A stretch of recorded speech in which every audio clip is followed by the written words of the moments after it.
Don Knotts was one of the most beloved comedians of all time. He has played some pretty hilarious characters. His high-pitched voice and the way he portrayed his high-strung characters made him a star. While playing Barney Fife in The Andy Griffith Show, he won 3 consecutive Emmy Awards.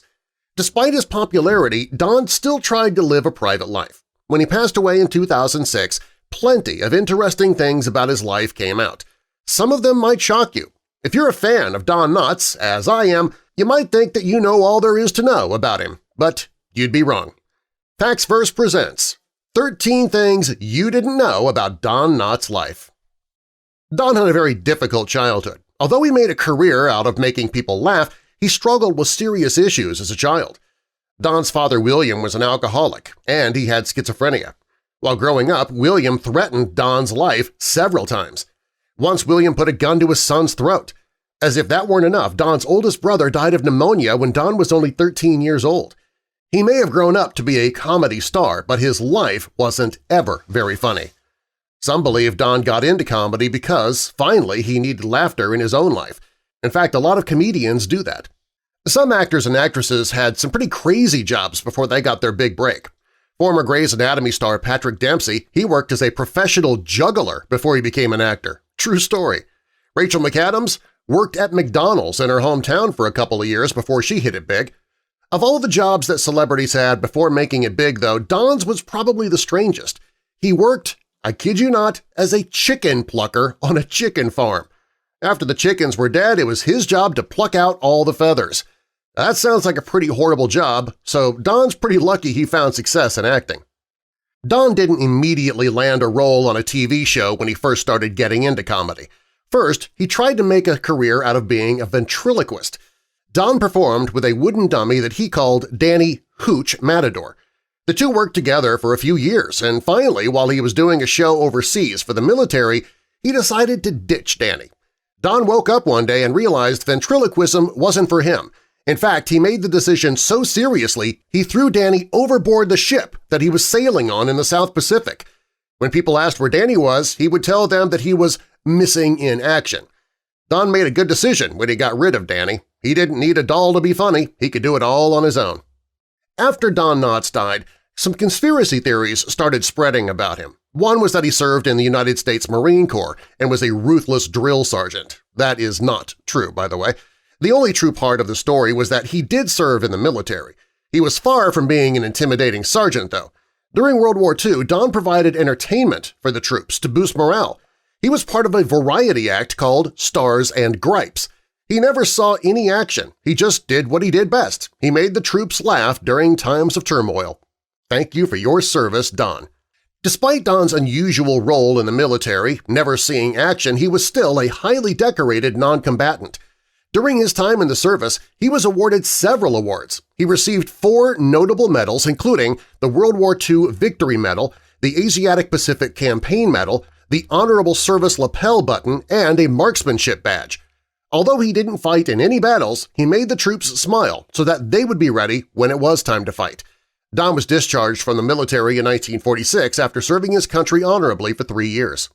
When Don got out of the military, he decided to focus on his acting. His first role on TV is not what you would expect. Don had a small role in the soap opera Search for Tomorrow. He played Wilbur Peterson and only had a few lines on the show. It was considered his first break, though, and after that he decided to steer clear of dramas. He realized while doing the show that he had a passion for acting, comedic acting, and it was the only dramatic role that he ever took on. Don was featured on The Steve Allen Show from 1957 to 1960. During that time, his star slowly began to rise. While the public enjoyed his unique sense of humor, so did TV executives. When he landed the legendary role of Barney Fife in The Andy Griffith Show, it was a huge boost for his career. But there was one problem. Don didn't have a contract before the show began shooting. He could have easily been kicked off the set, but Sheldon Leonard, the executive producer of the show, stepped in. He was so impressed with Don's on-screen talent and his chemistry with Andy Griffith that he let Don stick around. It's a good thing that he did because the show would not have been the same without Don Knotts. Sheldon Leonard wasn't the only one who was impressed with Don's acting skills, though.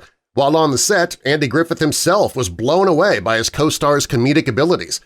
Andy had so much respect for Don that he let him steal the spotlight on the show. Andy was meant to be the star of the series, and it was named after him, but in the end, Andy decided Barney Fife should get the comedic lines.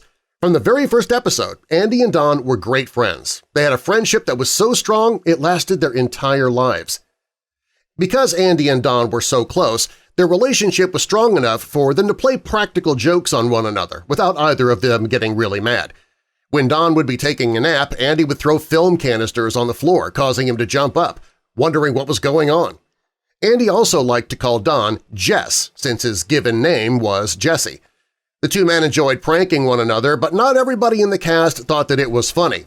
The actress who played Aunt Bee, Frances Yarborough, was a very proper woman, and she never found the men's hijinks funny. Before Andy Griffith died, she apologized to him for not having a better sense of humor while on the set. When the show reached its 5th year, everybody needed to renew their contracts. Andy decided to renew his contract for another 3 years, and that shocked viewers because nobody expected the show to last more than 5 years.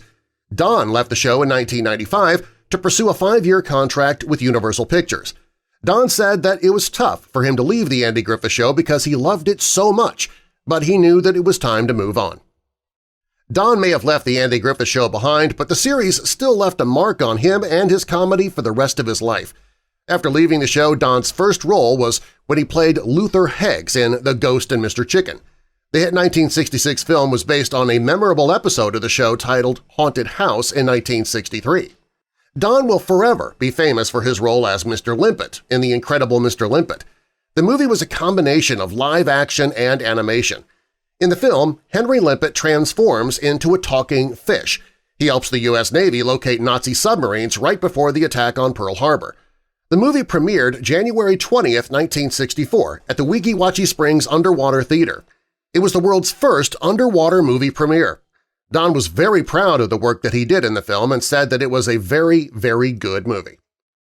Don didn't have the sexiest role on television, but off-screen he was a ladies' man. Women love a guy with a sense of humor, and Don had enough jokes to woo just about any woman he met.